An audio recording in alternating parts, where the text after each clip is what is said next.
Welcome to the Teaching Journeys podcast, hosted by Dave Roberts. Humanity possesses a unique skill, the ability to pass knowledge from one generation to the next. This podcast embraces that ability, offering learning opportunities through conversations with extraordinary guests.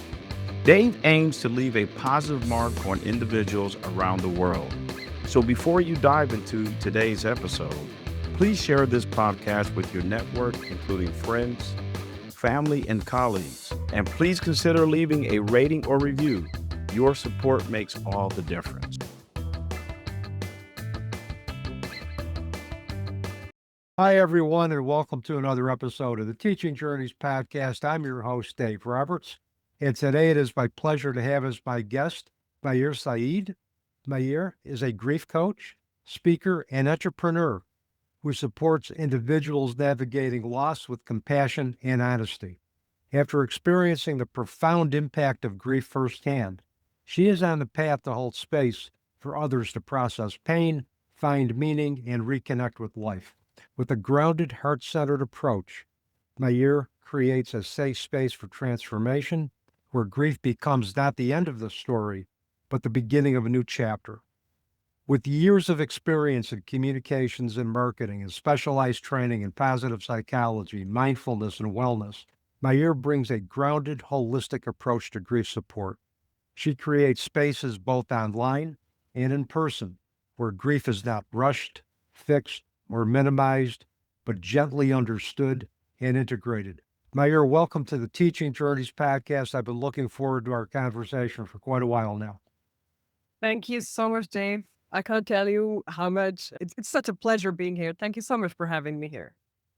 Well, when we met through the wonders of social media, we met on Facebook. You invited me to be a guest on your wonderful podcast, and we had such a great conversation.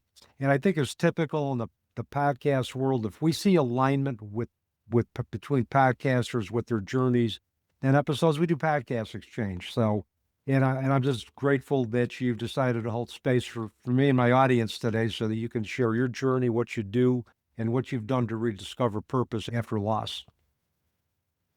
Yeah, it's been quite a journey, Dave, I have to say. And like you said, connecting with people like yourself, it's always a pleasure because exchanging experiences adds to the journey each of us are on. Especially in the domain of grief, I have seen that people who are working in this field have often experienced a personal loss of their own.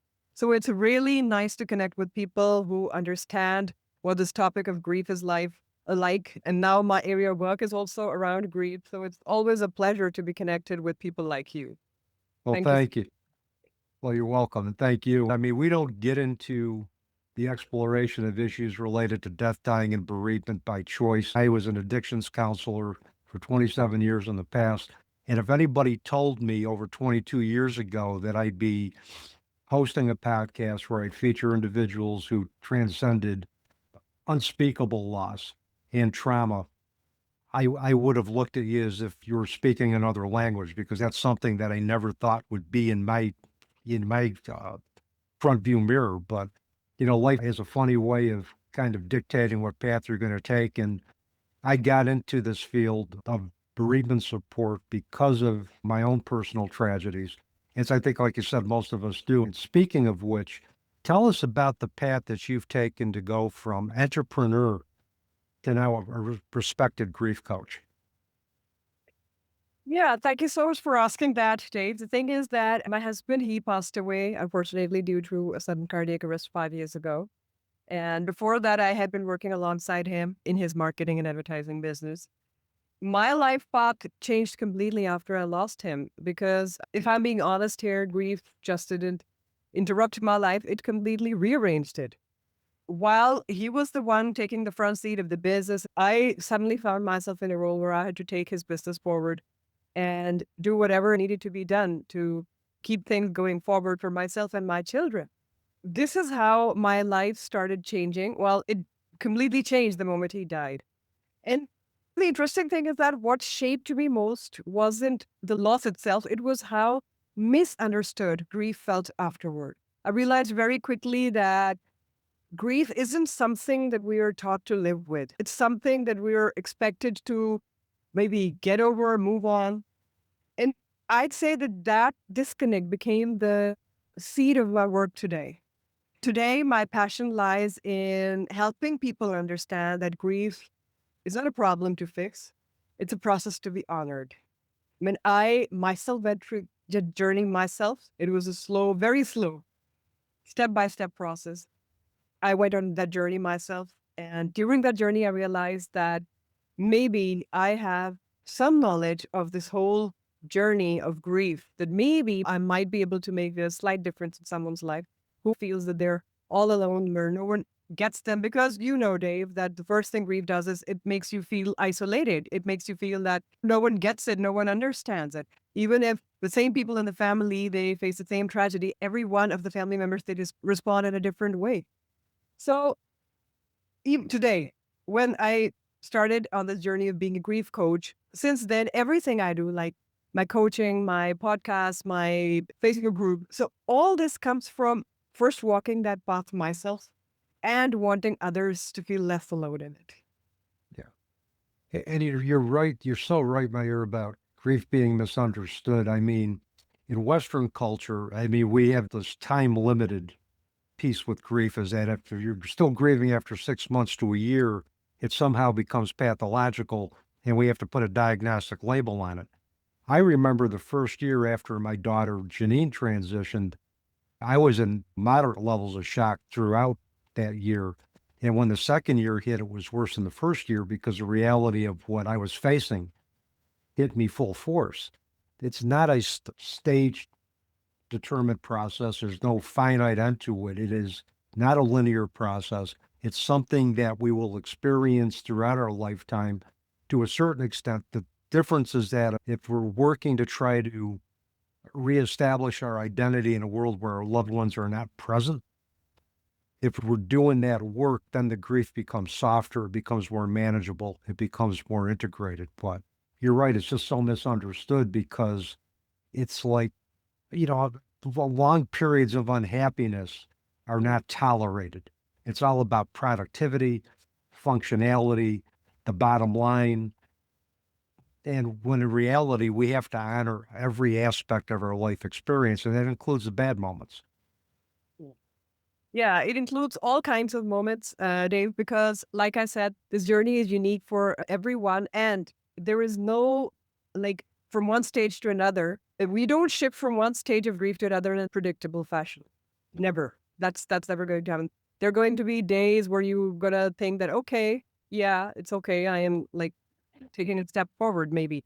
But then there will be days when you will feel that, you know, you will be completely off track.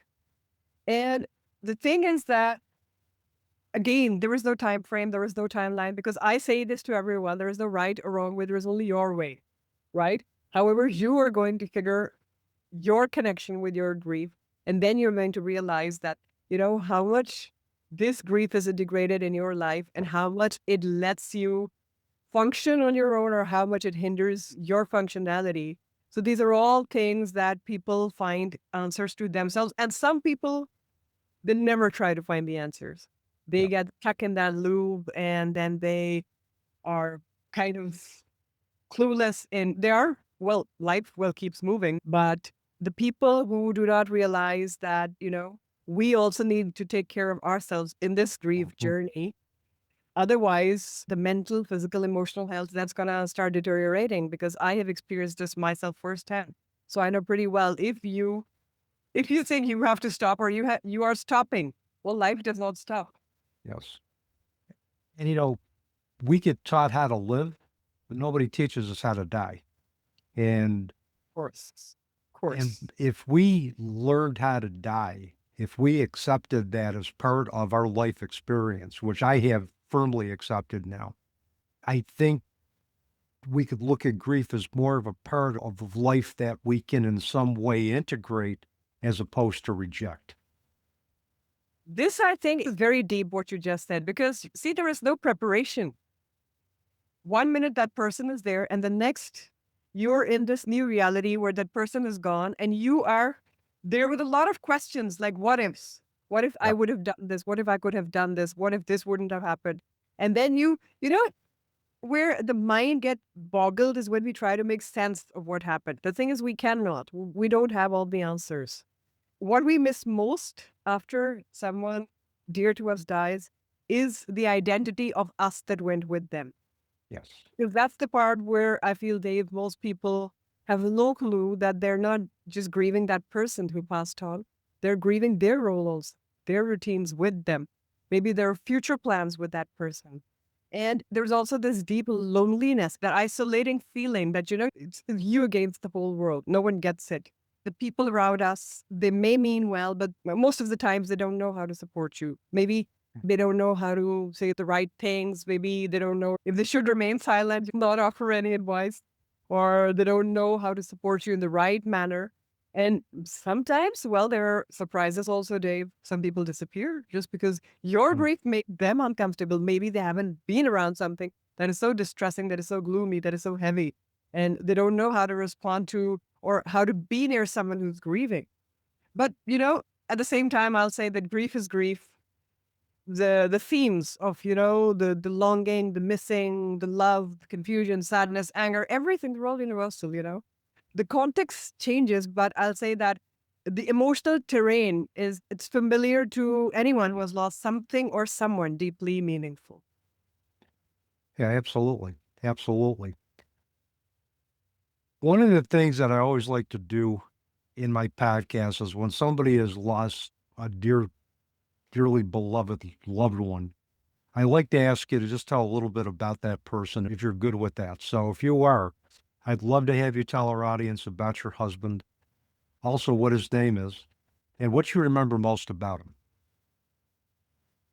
Now you hit a nerve, Dave, because first of all, I'm glad you asked this question, and I would love to talk about him. And let me tell you something very interesting. In 2002, I got married to him exactly today. So this is quite a coincidence.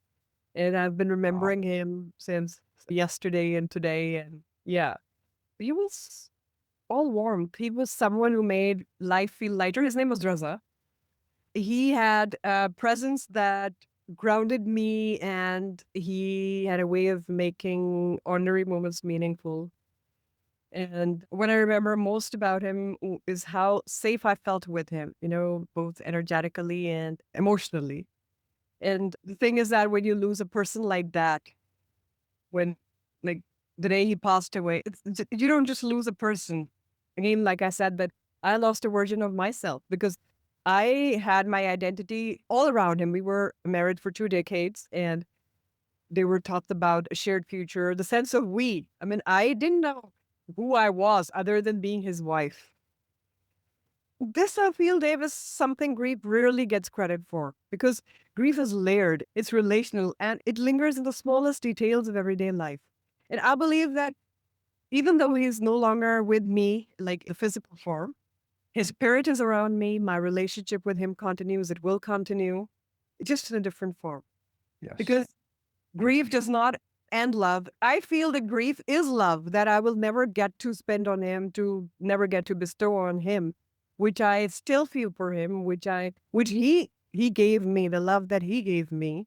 So I still feel all that love around me, my kids, in everything that we do. And so yeah, that's basically about him. And well, he was like one of the best people, like the nicest person I have ever met in my life. And it's still, however, I'd say sad I feel when I talk about it, but it still lights my heart when I think about it. I think about him and think about all the moments we spent together, all the things that we did, and the 3 kids that we have. And yes, Rosa, if you're watching this, yeah, we're talking.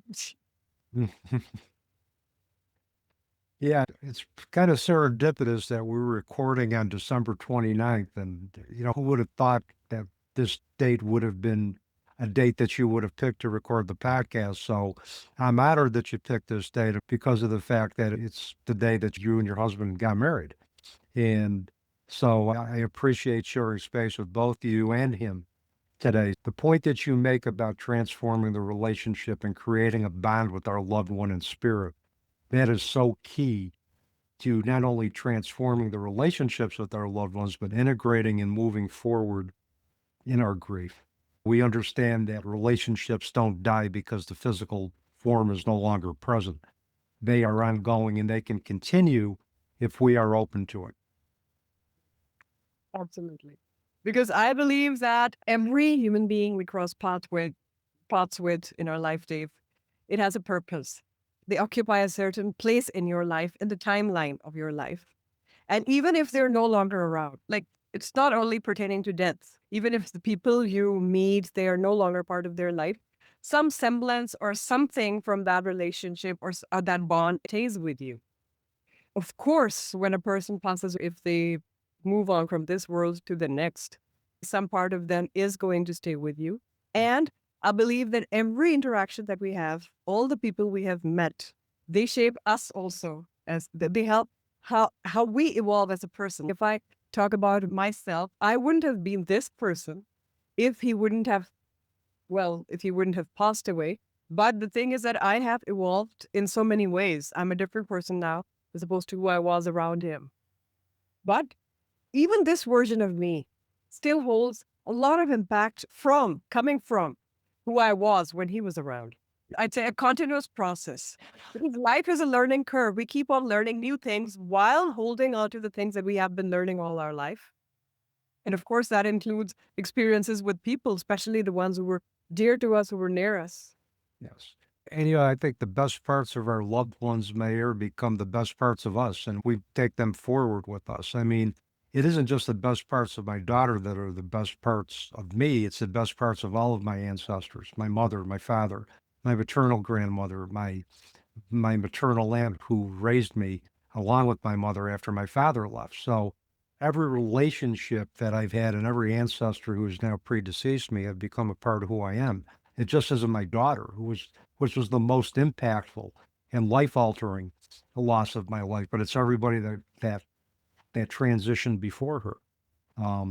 And it's wonderful to have that kind of soul family that is continually with you and a part of you as you continue to navigate life without their physical presence. Absolutely. Because I think that it's very important to keep the essence of what you felt about them with you and how you integrate that feeling, because it's very pure feeling, the spiritual connection you still have with them, even though they're not around. So it's very important to recognize that and feel that and see how you can integrate their spiritual presence in your life, in the way you're grieving, in the way you're performing, in the way you're showing up, in the way you're evolving as that person. So I feel it's very important to stay connected with that spiritual side of who they were to you and how you feel about them even today. No, absolutely. The relationships don't die again because the physical body's gone. They're ongoing. Now let's talk about your work as a grief coach. In the bio, I saw some pieces of things that resonate with me which is with your background, positive psychology, wellness, mindfulness. If I were to come to you as a grieving individual, wanted your services, what could I reasonably expect from you as a grief coach? What would you expect from me as part of our contract working together?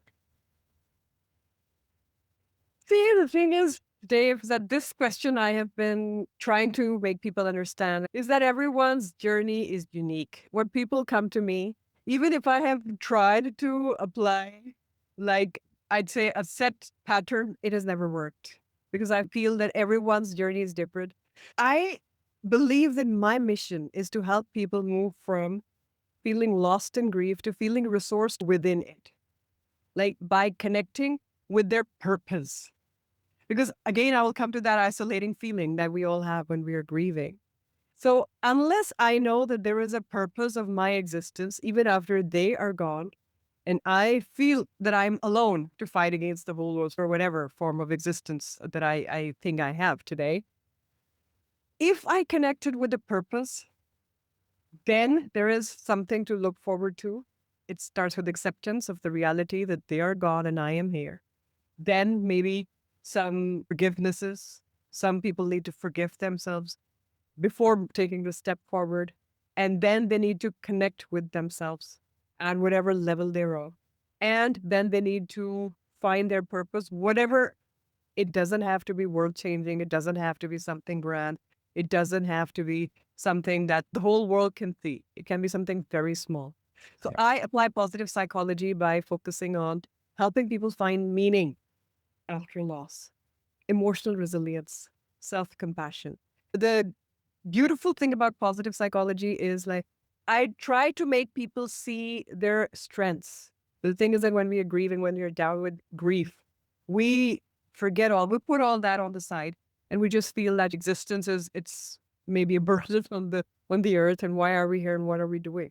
So by connecting with our own positives, that is what takes them towards hope that feels realistic, not forced. Yes. Yes.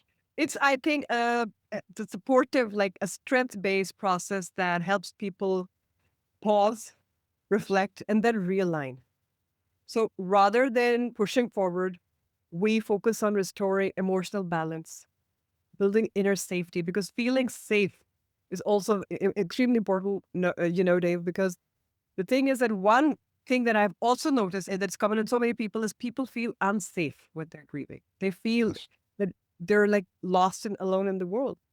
And then I can see if I can help them with something that informs life, not consumes it. Yes.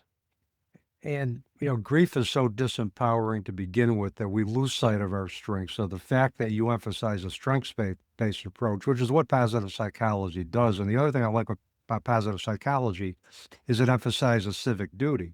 So one of the things that we can do as individuals who are grief coaches or do bereavement support is encourage them to engage in some acts of service that will allow them to honor the memory of their loved ones and with their and in conjunction with who their loved one is, with those qualities to do that type of service work. So I like that aspect of positive psychology with the strengths-based and the civic duty emphasis.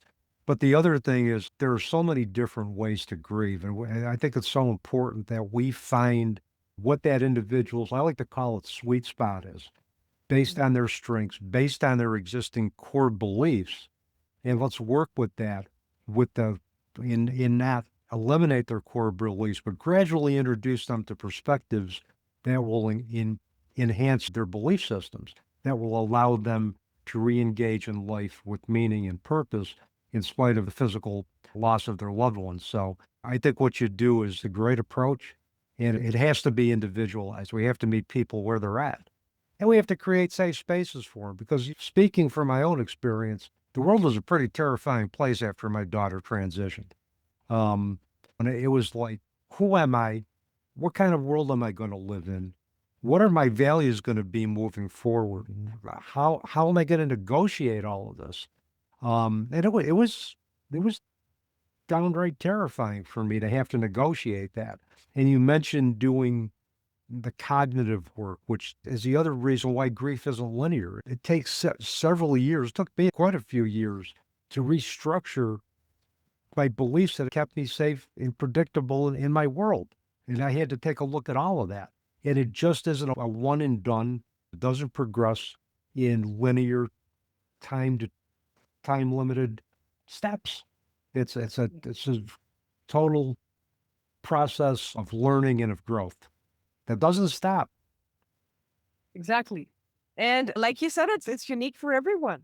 One very interesting observation that I had, Dave, was when I started this grief coaching thing, it was on a one-on-one basis. I thought that people are able to open more or talk more about what they're feeling heavy about. When I did my first grief support circle, I was so surprised that once people realized that this is a safe pocket, it's a non-judgmental space. The energy of that whole space was totally different. And Mhm. people were able to open up once they realized that this is a space where they can talk about their grief and no one is going to judge them. And there are other people who may have been through something similar. That is, I'd say, kind of reassuring in a way to know that there are other people in the world who have also been through something similar, who have also felt lost, who have also felt clueless. That's okay.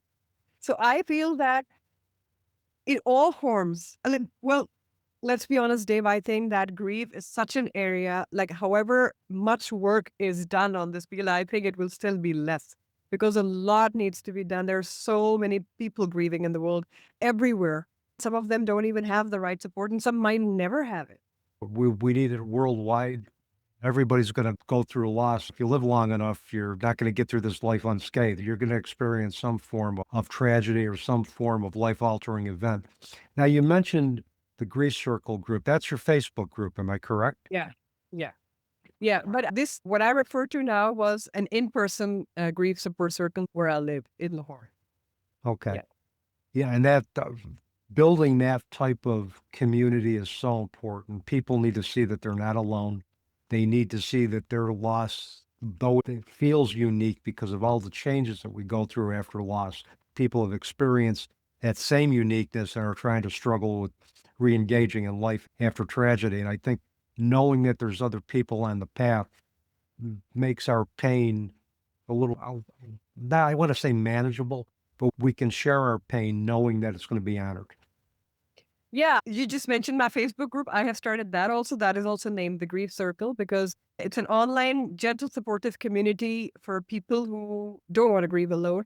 Because, Dave, the thing is, honestly, I joined some of the groups when I lost my husband. The fact of the matter is that days used to pass because there were people around.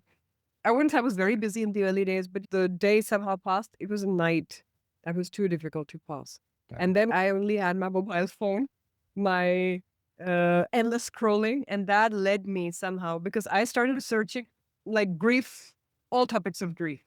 I used to go online and I used to, how do you survive this? What is grief? Can you die with grief? All these things I used to keep on searching till there was a time I found the Facebook groups that I connected with. And then I wouldn't say pleasantly surprised, but I'd say it was reassuring to know that it's a universal thing. Mhm. Anywhere, everyone who's grieving, well, they're having a hard time. And it's okay if they come in this group and they post anything. For a person like me I joined those groups. The admins of most of those groups had, of course, faced a grief of their own, a loss of their own. And people would come and post their stuff and I would read, oh, well, this sounds familiar. For a person like me, I did not post, I did not comment for the longest time. I just used to go to those groups every night and watch what has been happening, read the posts, and then get some, I'd say, maybe some power, some little power at the end of the day, seeing that, people are out there who are going through something similar. So I had this idea that maybe I also want to start something so that, people don't have this pressure to move on. And it can be a space for reflection, for shared experiences, for conversations, and, reminders that, yeah, grief can look similar and different for everyone. There is no fixing, there is no comparing, no timelines, just presence. It's okay to talk about topics that you don't post about in other groups or you can't talk in front of other people. So lately, I have introduced a grief reset program also, which also is on the same lines that, while we cannot give a timeline to grief, maybe with a little reset, a little pause and reflection, things can feel a little better. Yeah. How big is your Facebook community now? How many members do you have? It isn't big at the moment. It has a few hundred members at the moment. Not very big. Well, a few hundred that's a good start. And that once individuals realize what type of support, type of comfort, and the fact that they don't feel alone in their grief, there's going to be more and more individuals that will come. I mean, there's one of my favorite movies was Field of Dreams, and it's like if you build it, he will come, and if you continue to build a community, that community will continue to grow. So, and I think, And, this, on the same lines, I have, like you mentioned earlier at the start of this recording, that I also have a podcast. It's also known as Grief Talk. And that's exactly the same inspiration because it was born out of a need for honest conversation. I just wanted a space where grief wasn't polished. It wasn't minimized or rushed, and where I could come and talk whatever I wanted to talk about. And I have people like as inspiring as yourself to come and share their By the way, I still have to post that episode. I will do that in January. Others, as you know, talk about real experiences like loss, triggers, relationships after grief, changes in relationships, identity shifts, and the dismission of grief talk aligns with my coaching work, like trying to make sense of grief and reminding people that whatever they're feeling, it makes sense and they're not alone. Well, and the other thing too, it demystifies the topic of death. I mean, we're a death avoidance society. And I think having honest conversations about an event that's going to be all part of our lives to normalize the conversation around it, realize that there are ways that we can transform our grief and re-engage in life again. I think it's encouraging because, as you know, we've talked, I teach a death, dying, and bereavement course at Utica University. I tell my students, look, I said, I want you to be comfortable talking about a topic that many people aren't comfortable talking about. It doesn't mean we're all not going to die, but it's certainly talking about it doesn't mean you're going to die. But you have to be in a space, particularly if you're working with families, with children who are going to be dealing with death. You have to be comfortable talking about a topic that many in society aren't really willing to really take a deep dive into. So, and as far as I know, you mentioned our podcast is going to drop in January. I got to look at it. Hey, we're all on Spirit Central time anyway, so whenever it drops, it's going to be good. And when it does drop, I will be sure to share that, with my subscribers, and because we had a great conversation. You do a great job creating a very warm and safe space for those conversations to unfold. Just as you do, Dave. It's amazing, being here talking like this. Yeah, absolutely amazing. Well, yeah, safety is something that's important to me, particularly as a therapist. I try to create a safe space for clients' stories to unfold. In the classroom, I try to create a safe space so that my students can learn relatively stress-free. So that's a big thing, creating a safe space so that individual stories can unfold and they feel comfortable being who they are. And I think if we can all do that, you will see a lot of communities based on those shared values coming together and really doing some great stuff together. Before we recorded, I was talking to you a little bit about doing culturally sensitive grief coaching. And I know you live in Pakistan. And I wanted to ask you, if I were working with somebody from the Pakistan culture who experienced a loss, what are some traditions that I need to be mindful of that will help me in terms of doing really culturally sensitive coaching with that individual? Yeah, Dave, the thing is that here the widows have to observe a certain period after, like the Muslim widows, they have to observe a certain period. It's 4 months and 10 days where they're not that mobile. They don't go out. They just stay and they just grieve. So that's a thing that we do religiously and culturally also. And during that time, there is very little interaction, like unnecessary interaction with the outside world. And the purpose is just to mourn and grieve and not do anything. For people like me who had to go out like a week after my husband's death, that is also possible because, well, sometimes you do have to make exceptions around what the rules and the norms are. If I talk about cultural norms here, the thing is that widows and the family, like the people who have lost their son, they're very sensitive about the issue of getting them married again, like I'd say maybe at least for a year or so. So people are not very comfortable around leaving the memory of that person behind and starting a new life because the cultural norms here, they somehow they have this, I'd say, the big idea here that it's very noble for the widow to just keep on grieving. And if she has children, to keep on looking after her children, not think about much about herself, and she should just spend her life in remembering the person who passed away. This is kind of a cultural thing, not a religious thing. In our religion, Islam, we can definitely move forward and marry anytime we want to, once that 4 months and 10 days time is over. But if I talk about the culture here, it's I'd say more towards leaning into the loss, leaning into the grief, and clinging to that for your whole life. Women I have seen, like widows, they get pretty sensitive about the topic of remarrying and having another relationship or moving forward. They are just kind of, it's considered very noble if they limit themselves, if they, keep on living the life, is this widowed life, and not pursuing any other goals. And how do you negotiate with the cultural norm of trying to lean into your grief, but yet moving forward in your grief? I think, as I recall you saying it, it emphasizes that it's okay to move forward, but how do you reconcile the religious expectations of Islam with the cultural expectations of the Pakistan culture to integrate your grief? Yeah, it's very interesting, Dave. I don't know how much you know about the history of India and Pakistan because this was all one country like century ago. So a lot of what we do in Pakistan, it also comes from the Indian culture also.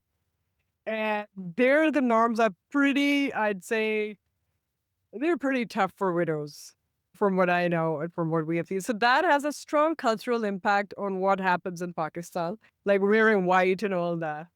So that is a thing that I feel is still being carried into our culture today, even in Pakistan, the impact of that. But coming back to your question, so the thing is that I feel, see why this is exactly where the grief work is important. This is exactly the point where all that comes into play. That if you connect with your grief, and in that process you connect with yourself, the person you are, your purpose, if you're able to find it, and then you're able to think about yourself and then take a step forward, then all of this is possible. Yeah. Then you can think about yourself as a person. Because one thing I keep telling everyone is you have to prioritize yourself. And once you start doing that, then you're going to figure out your next steps also, all in line with culture, religion, social norms, everything. Something that aligns with who you are and what you're trying to do and what you're trying to achieve. I wouldn't say that not marrying is a good thing or marrying is a good thing. I can never pass judgment on that. But it's for the individual to decide that. That's right. It is for each one of them to make the decision, to first come to that point where they're able to see things through. What do they need in life? Where are they in life? Yeah. How do they move forward from this point?